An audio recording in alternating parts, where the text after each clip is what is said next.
بسم اللہ الرحمن الرحیم۔ السلام علیکم۔ یہ ہنستا ہوا موسم بائے فرت اشتیاق۔ اگر تم غصے میں آؤ گی تو تمہارا ہی نقصان ہے۔ اپنی صلاحیتوں کو غصے میں ضائع کرنے کے بجائے دشمن کو پسپا کرنے کی تدبیر سوچو۔ فاطمہ نے بڑی سنجیدگی سے اسے سمجھایا تھا۔ پھر اس روز گھر آ کر وہ فائل اٹھا کر بڑے جارحانہ انداز میں جا کر حمزہ کے منہ پر مار کر آئی تھی۔ اس نے بڑی قسمیں کھائی تھی کہ نظم اس نے نہیں لگائی بلکہ کسی اور کلاس فیلو کی شرارت ہے، مگر فلک کو اس کی اس بکواس پر ہرگز یقین نہیں آیا تھا۔ فلک نے اس سے فائل اس کے فلیٹ میں جا کر لی تھی اور وہاں اس وقت یاسین کے علاوہ کوئی نہیں تھا، تو پھر باقی لوگوں کو کیا فرشتوں نے آ کر یہ بات بتائی تھی؟ پھر وہ جو سمجھا کرتی تھی کہ حمزہ اپنے باقی گروپ ممبرز کے مقابلے میں بڑا نیک اور شریف ہے، اس نے اپنے اس خیال پر نظر ثانی کر لی تھی۔ واقعی انسان کی پہچان دوستوں سے ہوتی ہے۔ اگر اس کے باقی دوست چالاک، مکار، یار اور کمینے تھے تو وہ اچھا کیسے ہو سکتا تھا؟ پھر اس واقعے کے بعد وہ ہر جگہ شہزادی کے نام سے پہچانی جانے لگی۔ لائبریری میں داخل ہوتی تو کسی کونے سے آواز آتی، با ادب با ملاحظہ ہوشیار، شہزادی صاحبہ تشریف لا رہی ہیں۔ یا کوریڈور سے گزرتی تو دائیں بائیں سے آواز آتی، شہزادی دی پرنسس آف کراچی یونیورسٹی۔ اور وہ مڑ کر کسی کو کچھ کہے اس لیے نہیں سکتی تھی کہ اتنے سارے لوگوں میں اسے یہی نہیں پتہ چلتا تھا کہ کمنٹس دیے کس نے تھے، مگر اپنے نام اور حیدر کے گروپ سے اس کی نفرت انتہاؤں کو چھونے لگی تھی۔ یہ تمام واقعات تھے اس وقت کے جب وہ لوگ فرسٹ سیمسٹر میں تھے۔ ڈرامہ لکھنا اور حمزہ کا ڈرامہ منتخب ہو جانے والا واقعہ اس کے ٹھیک 1 سال بعد، یعنی جب وہ لوگ آنرز کے دوسرے سال میں تھے، تب پیش آیا تھا، اور ماضی کے تلخ تجربات کی روشنی میں ہی ناجیہ نے اسے کہانی بھیجتے وقت اس پر اپنا نام شہزادی فلک ناز کی جگہ صرف فلک ناز لکھنے کا مشورہ اسی لیے دیا تھا۔ اگر خالی فلک ناز لکھا تو اکثریت یقین ہی نہیں کرے گی کہ کہانی میں نے لکھی ہے، میں پورا نام لکھوں گی۔ اتنی محنت وہ حیدر لوگوں کی اکڑ کم کرنے کے لیے تو کر رہی تھی، اور اگر ان لوگوں نے شک کیا کہ کہانی اس کی نہیں تو پھر اسی وجہ سے اس نے اپنا مکمل نام لکھا تھا۔ اس بات کی بھنک بھی وہ حیدر لوگوں کو نہیں پڑھنے دینا چاہتی تھی۔ یہ بات صرف اور صرف ان ساتوں کے بیچ تھی۔ جب میری کہانی پاکستان کے سب سے معیاری ماہنامے میں چھپے گی تو ان لوگوں کو خود پتہ چل جائے گا۔ وہ اکڑ کر بولی، جی سورج طلوع ہوتا ہے تو سب کو ہی پتہ چل جاتا ہے کہ سورج نکل آیا ہے، کسی کو جا کر بتانا تھوڑی پڑتا ہے کہ حضرت سورج طلوع ہو چکا ہے۔ افشاں نے حسب دستور مذاق اڑایا۔ کہانی پوسٹ کرنے وہ سب کی سب باجماعت گاڑی میں ٹھونس ٹھانس کر گئی تھی۔ سعدیہ گاڑی پارکنگ میں سے نکال ہی تھی جب سامنے سے آتے یاسین سے ان لوگوں کی ہیلو ہائی ہوئی تھی۔ وہ ان لوگوں کا کلاس فیلو نہیں تھا بلکہ NID میں پڑھ رہا تھا، مگر پڑوسی ہونے کے ناطے ان لوگوں کی اس سے دعا سلام تھی۔ فلک نے بڑے آرام سے ہاتھ میں اپنی پیک شدہ کہانی پکڑی ہوئی تھی۔ ناجیہ کے کوہنی ماننے پر اسے سخت غصہ آیا تھا، اور یاسین کے وہاں سے جاتی وہ اس پر بگڑی تھی۔ یہ کیا تم مجھے کوہنیاں ماری تھی؟ تو تمہیں کون سا عقل آگی؟ میرے ٹوکنے پر بھی لفافہ اتنا کھلم کھلا ہاتھ میں پکڑے کھڑی تھی، اس نے دیکھ ہی لیا ہوگا، پتہ نہیں تمہیں عقل کب آئے گی۔ وہ جواباً اس سے زیادہ غصے میں آ گئی۔ لو، یاسین کا اس قصے سے کیا تعلق؟ وہ کوئی حیدر لوگوں کے گروپ کا ممبر تھوڑی ہے، اس سے کیا چھپانا؟ وہ لاپرواہی سے بولی، مگر ناجیہ کی بات صحیح ثابت ہوئی تھی۔ وہ بھولا مسکین سا یاسین مخبری میں اپنا ثانی نہیں رکھتا تھا، اور تب اس نے پہلی بار دنیا کی بے ثباتی، لوگوں کی مکاری اور اپنی سادگی پر سنجیدگی سے غور کیا تھا۔ کہنے کو تو وہ فلیٹ صرف حمزہ اور یاسین کا تھا، مگر حیدر سمیت ان کے گروپ کے تمام لڑکے آدھے سے زیادہ مہینہ یہیں قیام اور طعام فرماتے تھے۔ کتنی دیر میں جا کر یہ بات اس کی سمجھ میں آئی تھی کہ یاسین ان کے گروپ کا خفیہ ممبر تھا۔ فوری طور پر تو ان لوگوں کو شک بھی نہیں ہوا کہ حیدر لوگ اس بات سے واقف ہو چکے تھے، اس نے کوئی کہانی لکھ کر کسی رسالے میں بھیجی ہے۔ مگر 2 مہینے بعد جب پرچہ ہاتھ میں آنے پر اس نے اشاعت سے معذرت پہ اپنا نام جگمگاتا دیکھا، اور اس کے بعد حیدر لوگوں نے جو اس کا ریکارڈ لگایا تھا، تب اسے ناجیہ کی بات سے اتفاق کرنا پڑا تھا۔ کہانی بھیجنے کے بعد ان لوگوں کا خیال تھا کہ 2-3 مہینے صبر سے بیٹھ کر اس کے چھپنے کا انتظار کریں گے۔ اس دوران وہ مزید کئی کہانیاں لکھ چکی تھی۔ ڈائجسٹ کیونکہ معیاری تھا، اس لیے وہاں سینئر اور منچی ہوئی رائٹرز کے ساتھ ساتھ نئے لکھنے والے بھی بکثرت اپنی تحریریں بھیجا کرتے تھے، اور پھر خطوط میں اپنی تحریروں کے قابل اشاعت ہونے یا نہ ہونے کی بابت سوال پوچھا کرتے تھے۔ لوگوں کو اس زحمت سے بچانے کے لیے رسالے کے ایڈیٹر نے ڈائجسٹ کا ایک صفحہ اشاعت سے معذرت کے لیے مخصوص کر دیا تھا، جس میں بڑے دکھ سے اطلاع دی جاتی تھی، یہ خواتین اور حضرات اپنی تحریروں کی اشاعت کا انتظار نہ کریں، اور پھر لائن سے ان تمام ناکام اور نامراد لوگوں کے نام درج ہوتے تھے۔ اس کے دشمن تو تھے ہی موقع کی طاق میں، چنانچہ اگلے ہی روز اس پر کاری وار کیا گیا۔ ایک تو ویسے ہی جلی بیٹھی تھی، ڈائجسٹ والوں کی ناقدری پر جتنا بھی غم مناتی کم تھا، اوپر سے وہ لوگ اسے ٹیز کرنے کا یہ نادر موقع ہاتھ سے گنوانے کے موڈ میں نہیں تھے۔ فرض کرو شہزادی نے رسالے میں بھیجی ایک کہانی ہو، فرض کرو ردی کی ٹوکری میں گئی وہ کہانی ہو، فرض کرو شہزادی نے نیند میں دیکھا مکمل ناول چھپتا ہو، بالکل ہو کہ من یہ چاہے کاش یہ سپنا سچا ہو۔ پھر در و دیوار اس کا مذاق اڑانے کو تیار تھے۔ ڈپارٹمنٹ کا کوئی کونا ایسا نہیں تھا جہاں ان منحوسوں نے اپنی اعلیٰ پائی کی شاعری نہ کی ہو۔ خدا وہ وقت نہ لائے کہ سوگوار ہو شہزادی۔ اسے اگلے روز بلیک بورڈ پر فیض کی اتنی خوبصورت نظم کا حشر نشر کیا گیا تھا۔ پروفیسر عثمان نے بھی کلاس میں آ کر اس نظم کو دیکھ کر بڑی مشکلوں سے اپنی مسکراہٹ ضبط کی تھی۔ اس کا دل تو کرچی کرچی ہو کر ٹوٹ چکا تھا، یہاں تک کہ ان لوگوں سے لڑنے کو بھی جی نہیں چاہ رہا تھا۔ ناجیہ بلیک کلر کا مارکر ہاتھ میں لے کر اس نظم کے نیچے بڑے غصے میں لکھ کر آئی تھی، تیری کمینگی کی انتہا چاہتی ہوں، میری سادگی دیکھ کیا چاہتی ہوں۔ گروپ کے باقی ممبرز نے اسے شاباشی دی تھی، مگر فلک کا دل اب اس دنیا سے اچاٹ ہو چکا تھا۔ اس دنیا میں فن کی قدر نہیں، یہ ایڈیٹر صاحبہ اپنے رشتہ داروں کی کہانیاں چھاپتی ہوں گی۔ وہ دکھی دل سے اسی قسم کی باتیں سوچ رہی تھی۔ اس کی دوست اس کا دل بہلانے کی کوشش کر رہی تھی، تسلیاں اور دلاسے دیے جا رہی تھی۔ اس روز یونیورسٹی سے واپسی میں بجائے سیدھے گھر جانے کے ان لوگوں نے کراچی کی خوب خاک چھانی تھی۔ پارک ٹاورز میں یاسر وحید کے لان پرنٹس کی نمائش لگی ہوئی تھی، وہ لوگ گھنٹوں وہاں گھومی پھری تھی۔ ان لوگوں نے اوٹ پٹانگ ڈھیر ساری چیزیں خریدی تھی۔ یمنا نے اسے یاسر وحید کا ڈیزائن کردہ لان کا سوٹ لے کر دیا تھا، تو فاطمہ نے اپنے پیسوں سے اسے بہت سارے ہیئر کلپس اور ہیئر بینڈ سلوائے تھے۔ افرا، جس کی کنجوسی سنہرے حروف میں لکھے جانے کے قابل تھی، اس نے سب کو میک ڈونلڈ سے اپنے پلے سے آئس کریم کھلائی تھی۔ غرض یہ کہ وہ سب اسے صدماتی کیفیت سے نکالنے میں بڑی مخلصانہ کوششیں کر رہی تھیں۔ سب دوستوں کا خیال تھا کہ آئندہ وہ لکھنے سے توبہ کر لے گی، خصوصاً ناجیہ اور افشاں جو اس کی موڈی فطرت سے بخوبی آگاہ تھیں۔ انہیں 100% یقین تھا کہ آئندہ لکھنا تو درکنار وہ لکھنے کا نام لینا بھی گوارا نہ کرے گی۔ مگر ان سب کی حیرت کی انتہا نہ رہی جب انہوں نے اگلے ہی روز اسے اپنی دوسری کہانی پوسٹ کرتے دیکھا۔ ان 2 مہینوں میں وہ 7-8 کہانیاں تو لکھ ہی چکی تھی۔ اس نے آؤ دیکھا نہ تاؤ دھڑا دھڑ سب کی سب آگے پیچھے پوسٹ کر دی۔ اس کا یہ شوق شاعری، پینٹنگ، کوکنگ، انٹیریئر ڈیزائننگ اور فوٹوگرافی کی طرح کا شوق ثابت نہیں ہوا تھا۔ وہ اس پر میدان چھوڑنے کے لیے تیار نہ تھی۔ میرے ارادوں کی پختگی کو دنیا کی کوئی طاقت شکست نہیں دے سکتی۔ جن کی تحریریں چھپ رہی ہیں وہ کوئی آسمان سے نہیں اتری۔ اگر وہ ایسا لکھ سکتی ہیں جو چھپ سکے تو میں بھی ایسا لکھ کر دکھا دوں گی۔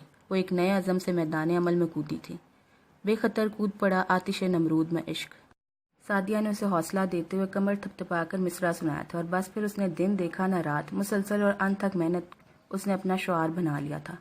تھیم تو پہلے کی طرح ابھی وہ سب مل کر ہی ڈھونڈتی تھی، مگر اس کے بعد کا سارا کام وہ ننھی سی جان تنہا کیا کرتی تھی۔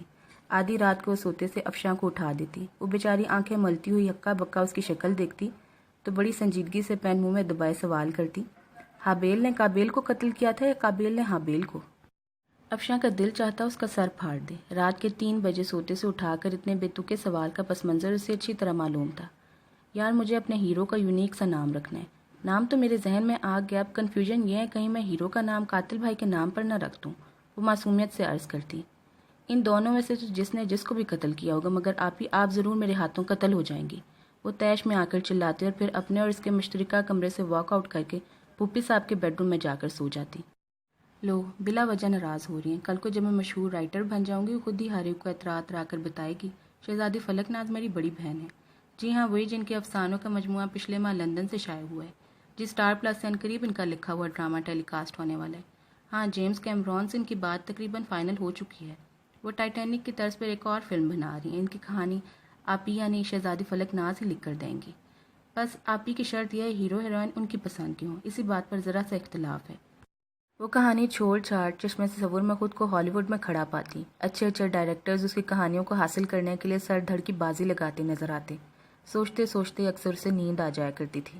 ہر مہینے اشاعت سے معذرت میں سب سے اوپر اسی کا نام ہوتا تھا۔ اس بارے میں افشاں کا یہ خیال تھا اس کا نام چونکہ ایڈیٹر کو حفظ ہو چکا ہے، اس لیے ہر بار لسٹ تیار کرتے وقت خود بخود سب سے پہلے اسی کا نام وہ لکھ دیتی ہیں۔ آپ خوش قسمت ہیں، بغیر چھپے بھی آپ کو ادارے کے تمام ارکان اچھی طرح جانتے ہوں گے۔ ہر مہینے کم سے کم 5 اور زیادہ سے زیادہ 10 مرتبہ جب وہ آپ کے افسانے اور ناولز وصول کرتی ہوں گی تو ان کے دل پر کیا بیتتی ہوگی وہ خود ہی جانتی ہوں گی۔ پھر دل پر ہزار جبر کر کے اپنی پروفیشنل ذمہ داری نبھانے کی خاطر اسے پڑھتے ہوں گے۔ ان کا دل سب کچھ چھوڑ چھاڑ بھاگ جانے کو چاہتا ہوگا، جس طرح بچپن میں اکثر بچے الجبرا پڑھنے سے بھاگتے ہیں، بالکل ایسے ہی وہ ان تحریروں کے نام سے کانپ جاتی ہوں گی۔ افشاں کے دل خراش تبصروں پہ مزید اضافہ فاروق اور خرم کیا کرتے تھے۔ یار کچھ بھی کہو، فلک کی وجہ سے ان لوگوں کو بہت فائدہ ہے۔ وہ اپنے ڈائجسٹ کی سرکولیشن سے اتنا نہیں کماتے ہوں گے جتنا ہر مہینے ردی بیچ کر کمانے لگے ہوں گے۔ ہو سکتا ہے انہوں نے ایک نیا سیکشن اسی مقصد کے لیے بنا لیا جس کا نام ردی سیکشن، اور باقاعدہ وہاں بزنس ایڈمنسٹریشن میں ماسٹر کیے ہوئے کسی بندے کو اپوائنٹ کیا ہو جو بخوبی ردی سے متعلق تمام امور میں ڈیل کرتا ہو۔ فاروق اور خرم ہر ہفتہ کراچی نازل ہوتے تھے اور آ کر اسی طرح کی گفتگو کر کے اس کی ہمت پست کرنے کی کوشش کی جاتی تھی۔ ارے کل کی بات سنو، میں نے گلاب پان ہاؤس سے الائچی اور سونف والا پان خریدا۔ پان کھا کر جو کاغذ پھینکنے لگا تو فلک کی رائٹنگ پر میری نظر پڑی، اور اس کی رائٹنگ تو میں ہزاروں میں بھی پہچان سکتا ہوں۔ کاغذ پر سے بطخ گزری ہوئی الگ ہی پتہ چل جاتی ہے۔ سچ فلک، تمہاری شہرت حیدرآباد تک اس ردی کی بدولت پہنچ رہی ہے۔ خرم کیوں پیچھے رہتا؟ اس نے بڑی سنجیدگی سے اپنی بات مکمل کی تھی۔ پھوپھی صاحب جو بچوں کی گفتگو سے بے نیاز بیٹھی اخبار پڑھ رہی تھی، انہوں نے بھی بمشکل اپنی مسکراہٹ بھتیجی سے چھپائی تھی۔ اچھا، اس کاغذ پر لکھا ہوا کیا تھا؟ فاروق اور افشاں اسے مزید شے دیتے۔ ناجیہ کی دال بھی ان تینوں کے آگے نہیں گلتی تھی، اس لیے وہ بھی اس کی مدد کرنے سے قاصر ہی رہا کرتی تھی۔ اس پر لکھا ہوا تھا چودھری قطب الدین ایبک کے 6 بیٹے تھے۔ سب سے بڑے ظہیر الدین بابر، ان سے چھوٹے جلال الدین اکبر، ان سے چھوٹے ابراہیم لودھی، ان سے چھوٹے محمود غزنوی، ان سے چھوٹے اسد اللہ خان غالب اور سب سے چھوٹے مومن خان مومن۔ تقسیم ہند کے بعد وہ اپنی بیوی چمن آرا اور بیٹوں کے ساتھ لاہور میں آباد ہو گئے تھے۔ سب سے بڑے بیٹے ظہیر الدین بابر کی شادی انہوں نے اپنی پھپھیری بہن کی بھتیجی کی بیٹی سے کی تھی، اور ان کے 4 بچے تھے۔ سب سے بڑے بیٹے کا نام نسیم اعجازی، اس سے چھوٹی بدرالنساء، پھر اس سے چھوٹا فاروق اس کے منہ پر ہاتھ رکھ کر اسے مزید بولنے سے روکتے ہوئے کہتا، بس کرو یار، سر میں درد شروع ہو گیا۔ یہ تم فلک کی کہانی سنا رہے ہو، کسی کا شجرہ نسب بیان کر رہے ہو؟ وہ ان کی کمینگی پر جتنا بھی تپتی کم تھا۔ رائٹنگ ٹیبل پر رکھی اس کی تازہ ترین کہانی کا وہ لوگ دل کھول کر مذاق اڑا رہے تھے۔ افرا کے مشورے پر وہ بہت بڑے کنبے کے اوپر کہانی لکھ رہی تھی، جس میں ڈھیر سارے کزنز ایک ہی گھر میں رہتے تھے۔ افرا کا خیال تھا کہ ایسی کہانیاں لوگ زیادہ پسند کرتے ہیں۔ ابھی تو میں نے تعارف بھی پورا نہیں کروایا تھا، ابھی تو ہیرو ہیروئن کا انٹروڈکشن بھی نہیں ہوا۔ منچلے بھیا کے اکلوتا بیٹا حبیل اور سب سے چھوٹے بھیا کی اکلوتی بیٹی رشیدہ۔ خیال رہے کہ ہیرو ہیروئن کا اکلوتا ہونا ازحد ضروری ہے۔ تعارف کے اندر سے پڑھنے والے کو پتہ چل جائے گا کہ سب سے ذہین اور بےحد ہینڈسم، انتہا سے زیادہ ایماندار اور سچا بندہ ضرور ہیرو ہی ہوگا، اور سب سے چھوٹے بھیا کی اکلوتی دختر رشیدہ، جو ماں باپ کے مرنے کے بعد گھر والوں کے ظلم و ستم کا نشانہ بن رہی ہے۔ جب وہ کھڑے کھڑے جٹ پٹ مولیوں کے پراٹھے اور آلو میتھی پکا کر لا رہی ہوتی ہے تو پڑھنے والا فوراً ہی سمجھ جاتا ہے، ہو نہ ہو یہی ہیروئن ہے۔ خرم دانت نکالتے ہوئے کہتا، ویسے تم ہیرو کے نام میں جتنی انفرادیت ڈھونڈتی ہو، ہیروئن کی نہیں، اس کی کیا وجہ ہے؟ فاروق اس کے کندھے کے گرد اپنا ہاتھ پھیلاتا ہوا بڑی سنجیدگی سے دریافت کرتا، اور وہ جو یہ عہد کیے بیٹھی تھی کہ دنیا والوں کے طعنوں اور حوصلہ شکن رویوں سے کبھی بھی بددل نہیں ہوگی، مستقل مزاجی سے سنجیدہ چہرہ بنائے خاموشی سے بیٹھی رہتی۔ اگر ان لوگوں کو اس کے چڑنے کا پتہ چلتا تو وہ اور زیادہ چڑھاتے اسے۔ میرا خیال ہے آپ ہی ہیروئن کا کریکٹر اپنے آپ کو سامنے رکھ کر لکھتی ہیں، اس لیے اس کا نام خوب چھانٹ کر پرانے زمانے کا رکھتی ہیں۔ مجھے تو ایسا ہی لگتا ہے، ہر مرتبہ ہیروئن کے کردار میں خود ہی جلوہ افروز ہوتی ہیں، تبھی تو ان کی ہیروئن بیچاری بس عام سی شکل و صورت کی ہوتی ہے، نہ اس کی زلفیں ناگن سی ہوتی ہیں، نہ رنگ شہابی، نہ چہرہ کتابی، نہ گالوں میں ڈمپل پڑتے ہیں، اور نہ ہی آنکھیں نیلی یا سبز ہوتی ہیں، مگر اس عام سی شکل و صورت کے باوجود اس میں کوئی بات ہوتی ہے، کچھ خاص بات جو سوائے ہیرو کے کسی کو نظر نہیں آتی۔ حاضرین نوٹ فرمائیں، یہاں زور خاص بات پر ہے، اور اس خاص بات کی وضاحت بیچاری مصنفہ خود بھی نہیں کر پاتی۔ ہیرو البتہ 6 فٹ اونچا، خوب ہینسم، بڑی بڑی براؤن کلر کی کشادہ آنکھیں، بلیک سوٹ پہنے، سگریٹ پیتا ہوا اتنا ڈیشنگ لگتا ہے کہ کتنوں کے دل تو دھڑکنا ہی بھول جاتے ہیں۔ یہ گل افشانی افشاں صاحبہ فرماتی اور وہ اپنے آنسو پیتے بمشکل وہاں بیٹھی رہتی۔ ہر بار جب اس کی ہمت ایسے تبصروں کی وجہ سے پست ہونے لگتی تو وہ خود کو یاد دلاتی کہ ایسا صرف اسی کے ساتھ نہیں ہو رہا، اس ظالم دنیا نے ہر اچھے شاعر، مصور اور ادیب کے ساتھ ایسا ہی سلوک کیا ہے۔ کبھی بھی کسی فنکار کی قدر اس کی زندگی میں نہیں ہوئی۔ آج جو ہم بات بے بات غالب کے اشعار اپنی گفتگو میں کوٹ کرتے ہیں، ذرا سوچیں ان کے زمانے میں ان کے ساتھ کتنا برا سلوک ہوا تھا۔ بس ایسا ہی اس کے ساتھ ہو رہا ہے۔ کچھ بھی تھا، وہ ایسی باتوں سے ہمت ہارنے والی نہیں تھی۔ وہ دنیا والوں کو بتا دے گی کہ اس میں کتنا ٹیلنٹ چھپا ہوا ہے۔ اس کی کہانیاں بھیجنے کی رفتار میں کوئی کمی نہیں آئی تھی۔ آپ اپنی مشق ستم جاری رکھیے، میں ہمت ہار کر میدان چھوڑنے والوں میں سے نہیں۔ وہ غائبانہ ایڈیٹر کو مخاطب کرتی۔ اس کی دوستوں کا تعاون روز اول جیسا ہی تھا، ہر بار سب دل و جان سے اس کے ساتھ تھیم سے لے کر آخری سین تک ساتھ ساتھ ہوتی۔ کبھی اس کے گھر آ کر کہانی پڑھا کرتی، اور کبھی وہ یونیورسٹی لے جا کر کامن روم میں ان لوگوں کو پڑھوایا کرتی۔ اس نے عروسہ اور ناجیہ کے مشورے پر ایک نئی کہانی شروع کی تھی۔ حسب سابق سب سے پہلا اور اہم مسئلہ ہیرو کے نام کا تھا۔ سب ہی مختلف نام تجویز کر چکی تھی، مگر وہ مطمئن نہیں ہو رہی تھی۔ رات سونے سے پہلے عروسہ نے فون کر کے کہا تھا کہ ہیرو کا نام جبرائیل رکھ لو۔ اسے اور ناجیہ کو تو نام ایک دم منفرد لگا تھا۔ آج تک کبھی کسی رائٹر نے اپنے ہیرو کا نام جبرائیل نہیں رکھا۔ پھر اس کے بڑے بھائی کا نام ہوگا اسرافیل، چھوٹے کا نام ہوگا میکائیل اور ابا کا نام ہوگا اسرائیل۔ افشاں نے ان دونوں کی گفتگو کے بیچ میں ٹانگ اڑانا اپنا اخلاقی فرض سمجھا تھا۔ تم جا کر الٹی سیدھی لائنیں کھینچ کر دوسروں کی چیٹنگ کر کر کے گھروں کے نقشے بناؤ۔ ان باتوں میں تمہارے جیسے خشک اور بور لوگوں کا کیا کام؟ جاؤ جا کر سوچو کہ ڈرائنگ روم میں کتنی کھڑکیاں کھلنی چاہیے اور پیسیج کتنا چوڑا ہونا چاہیے۔ افشاں کو لتاڑ کر اور جلدی سے کہانی لکھنے بیٹھ گئی۔ یار میں اپنے ہیرو کا پروفیشن کیا دکھاؤں؟ صبح گھر سے نکلتے ہوئے ناجیہ روسا سے سوال کرتی۔ عروسہ کا گھر قریب ہی تھا اور ان لوگوں کے ساتھ ہی یونیورسٹی جایا کرتی تھی۔ آرمی میں دکھا دو، عروسہ مشورہ دیتی۔ نہیں، پچھلی 2 کہانیوں میں بھی ہیرو آرمی میں دکھایا تھا اور دونوں ریجیکٹ ہو گئی۔ اب مجھے آرمی میں دکھاتے ہوئے وہم آ رہا ہے۔ وہ اپنی مجبوری بیان کرتی۔ اچھا پھر سول سروس میں؟ ناجیہ جھٹ دوسرا آئیڈیا پیش کرتی۔ سول سروس کے بھی تو اتنے سارے شعبے ہیں، وہ جاب کہاں کرتا ہوگا؟ وہ اتفاق کرتے ہوئے اگلا سوال کرتی۔ انکم ٹیکس میں؟ نہیں۔ اچھا کسٹمز میں؟ دوسرا مشورہ دیا جاتا۔ بھائی نہیں نا، سب سمجھیں گے میرا ہیرو رشوت خور ہے، ان محکموں کی ریپوٹیشن نہیں پتا تمہیں؟ وہ پھر انکار کرتی۔ اچھا ریلویز میں؟ نہیں، اس سے غربت ٹپکتی ہے، میرا ہیرو جہاز سے نیچے کبھی نہیں اترا، وہ اتراتی۔ اچھا بابا پولیس سروس؟ ناجیہ چڑھ کر کہتی۔ ہاں، تاکہ وہ حیدر لوگ میرے ہیرو کو ٹلا ٹلا کہہ کے چھیڑیں۔ وہ جل کر کہتی اور اسی وقت لفٹ کے پاس کھڑے حیدر، حمزہ، بابر اور یاسین اسے نظر آ جاتے ہیں۔ وہ لوگ بظاہر ان کی گفتگو سے انجان بنے آپس میں باتیں کر رہے تھے، مگر کان در حقیقت ادھر ہی لگے ہوئے تھے۔ ان لوگوں کو نظر انداز کرتی وہ لوگ سیڑھیوں سے نیچے اتر آئے اور پھر یونیورسٹی پہنچنے تک ہیرو کا پروفیشن ہی موضوع بحث بنا رہا۔ آخر کار بڑی مشکلوں سے ڈی ایم جی پر آ کر اتفاق ہوا۔ وہ ان دنوں سخت محنت کر رہے تھے، ایک طرف کہانیوں کی محنت اور دوسری طرف پڑھائی۔ پھوپھی صاحب جیسی سخت کی شخصیت کے ہوتے ہوئے پڑھائی سے لاپرواہی کا تو وہ سوچا بھی نہیں جا سکتا تھا۔ کبھی ایسا ہوتا کہ کلاس میں لیکچر نوٹ کرتے کرتے اچانک اس کا ذہن اپنی کہانی کی طرف چلا جاتا اور وہ بیٹھے بیٹھے آگے کی کہانی کا تانا بانا بننے بیٹھ جاتی۔ اس روز بھی ایسا ہی ہوا تھا۔ وہ اپنی کہانی کی الجھنوں میں گم، لیکچر سے لاپرواہ سی تھی، تبھی پچھلی رو میں بیٹھی ناجیہ نے اس کی کمر پر چٹکی کاٹتے ہوئے ہاتھ نیچے کر کے ایک کاغذ پکڑایا تھا۔ کیا بات ہے، اتنی اداس اور پریشان کیوں ہو؟ کاغذ پر لکھی یہ تحریر پڑھ کر اسے ناجیہ کے اپنے متعلق تشویش پر بے اختیار پیار آیا تھا۔ یار میری ہیروئن کے ہاں ننا مہمان آنے والا ہے۔ اب الجھن یہ ہے کہ ہیروئن یہ بات ہیرو کو کس طرح بتائے۔ تمہیں پتہ ہے نا، میری ہیروئن تو ہمیشہ ہی شرمیلی ہوتی ہے۔ اس نے اسی کاغذ پر ڈرتے دل لکھا اور اس کا گولا بنا کر پیچھے اچھال دیا۔ یہ دیکھنے کی زحمت ہی نہیں کی کہ وہ مڑا توڑا کاغذ حمزہ کی نوٹ بک پر جا کر گرا تھا۔ ناجیہ نے اس حرکت پر اپنا سر پیٹ لیا تھا۔ وہ کلاس شروع ہونے کے بعد آیا تھا اور سارا فاق کے لیکچر سے بچنے کے لیے جلدی سے ناجیہ کے برابر والی سیٹ پر بیٹھ گیا تھا۔ کچھ دیر بعد وہی کاغذ دوبارہ فلک نے وصول کیا تھا۔ ناجیہ تو اب تک اپنا سر پکڑے بیٹھی تھی، جبکہ وہ حیران ہوتی سوچ رہی تھی یہ ناجیہ کی رائٹنگ چینج کیسے ہوگی۔ ایسا کریں جس وقت ہیرو کے آفس سے گھر آنے کا ٹائم ہو، ہیروئن کو اس وقت اون اور سلائیاں ہاتھ میں پکڑا کر نیٹنگ کرنے بٹھا دیں۔ راکنگ چیئر پر بیٹھی شرمیلے چھوٹا سا موزہ یا ٹوپا بھن رہی ہوگی جس وقت صاحب بہادر کی انٹری ہوگی، اور آپ کا ہیرو اتنا جینیس تو ہوگا کہ سمجھ جائے گا کہ بیگم جون کے مہینے میں ایڈیٹنگ کرنے کیوں بیٹھی ہے۔ وہ تحریر پڑھتے ہوئے ناجیہ کے طرز تخاطب اور رائٹنگ دونوں پر ہی حیران تھی، اور حمزہ پیچھے بیٹھا مسلسل مسکرا رہا تھا۔ ناجیہ فلک کی ان لوگوں کے ہاتھوں بننے والی درگت کا ابھی سے سوچ کر ڈر رہی تھی۔ پیریڈ کے بعد جب یہی بات ناجیہ نے فلک کو بتائی تو اس کی حالت دیکھنے سے تعلق رکھتی تھی۔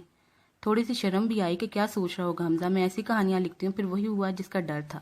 میرے گھر آئی ایک ننھی پری، تو پھول میرے گلشن کا، تو ہے چاند میرے آنگن کا، اور چندہ ہے تو، تارا ہے تو، یہ آوازیں 24 گھنٹے سامنے والے فلیٹ سے آیا کرتی، اور ہر بار ناجیہ گھور کر اس کی طرف دیکھتی، یہاں تک کہ پھوپھی صاحب نے بھی حیرت سے دریافت کیا تھا یہ لوگ آج کل ہر وقت یہی گانے کیوں لگائے رکھتے ہیں۔ حمزہ کی بہن کے ہاں بیٹی ہوئی ہے، بھانجے کی خوشی میں وہ ہر وقت یہی گانے سنتا ہے۔ افشاں جو ساری صورتحال سے باخبر تھی، اس نے بڑے آرام سے انہیں جواب دیا تو وہ گردن ہلاتی چلے گی۔ تو یہ تھا عوامل اور واقعات کا مختصر سا ذکر جس کی وجہ سے فلک نے رائٹر بننے کا فیصلہ کیا تھا۔ اب واپس ہم حال کی طرف آتے ہیں، یعنی جہاں سے ہم نے اپنی داستان کا آغاز کیا تھا۔ خوب غور سے کان دھر کر سنیں کہ آخرکار 1 سال کی جہد مسلسل کے بعد فلک ناز اپنی تحریر شائع کروانے میں کامیاب ہو گئی تھی۔ امتحانوں سے فارغ ہو کر وہ لوگ پھوپھی صاحب کے ساتھ حیدرآباد آئی ہوئی تھی۔ سیمسٹر بریک کے علاوہ وہ لوگ شاذ و نادر ہی حیدرآباد آیا کرتی تھی۔ ہر 10-15 دن بعد مما یا پاپا کراچی آ جایا کرتے تھے۔ پھوپھی صاحب کی ظالم اور جابری شخصیت پر تو انہیں کوئی شبہ نہ تھا، مگر دل کی تسلی کے لیے خود بھی جلدی جلدی چکر لگایا کرتے تھے۔ اپنا گھر ہونے کی وجہ سے جلدی جلدی آنے اور 1 آدھ دن رک جانے میں بھی کوئی حرج نہ تھا، اور یوں بچیوں کی تعلیمی کارکردگی وغیرہ سے وہ لوگ مسلسل باخبر رہتے تھے۔ آخرکار فلک کی محنت رنگ لے آئی تھی۔ صبح ناشتے کی میز پر پاپا، مما، فاروق، خرم اور پھوپھی صاحب بیٹھے ہوئے تھے۔ فلک ناشتہ کر کے ابھی بھی فارغ ہوئی تھی، جبکہ ناجیہ اور افشاں سے سو کر نہیں اٹھی تھی۔ عین اسی وقت اخبار والے نے گیٹ پر بیل کر کے ڈائجسٹ اندر اچھالا تھا۔ ہر بار وہ ڈائجسٹ ہاتھ میں لے کر پہلے خوب ساری صورتیں پڑھتی، اس کے بعد آخرکار ڈرتے ڈرتے پہلا صفحہ کھولتی۔ گھر کے باقی افراد نے تو اسے ڈائجسٹ ہاتھ میں لے کر آتے دیکھ کر کسی قسم کے جوش کا مظاہرہ نہیں کیا تھا۔ یہ سین بارہا سب ہی دیکھ چکے تھے۔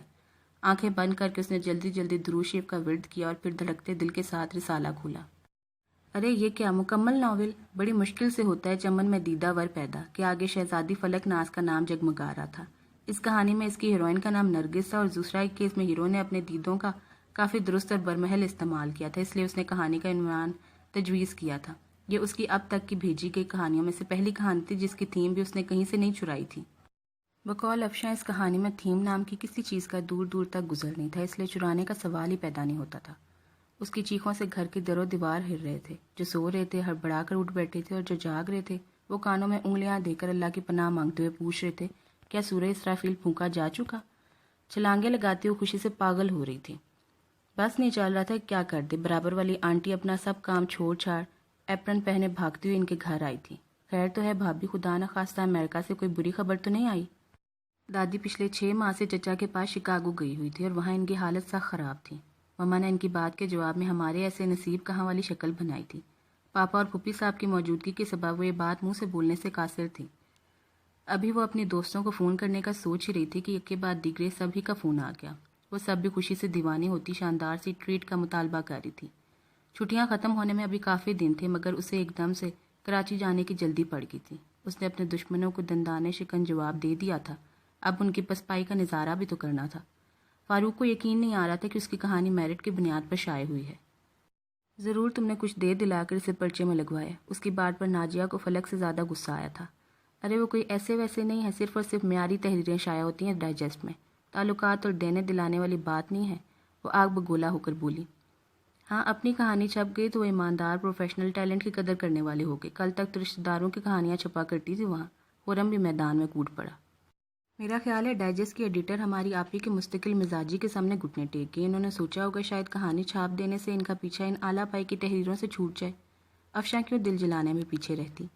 بہن بھائیوں سے قطع نظر گھر کے بڑوں نے اس کی دل کھول کر حوصلہ افزائی کی تھی۔ پاپا کا کہنا تھا ان کی بیٹی نے ایک بہت شاندار اور منفرد کارنامہ سر انجام دیا ہے، اور بلا شبہ وہ ان کے خاندان کی پہلی رائٹر ہے۔ ان کی 10 پشتوں میں کوئی ادیب نہیں گزرا تھا۔ پاپا نے شاباشی کے طور پر اسے 1000 روپے دیے تھے، جن سے وہ لوگ رات میں جا کر آئس کریم وغیرہ کھا کر آئے تھے۔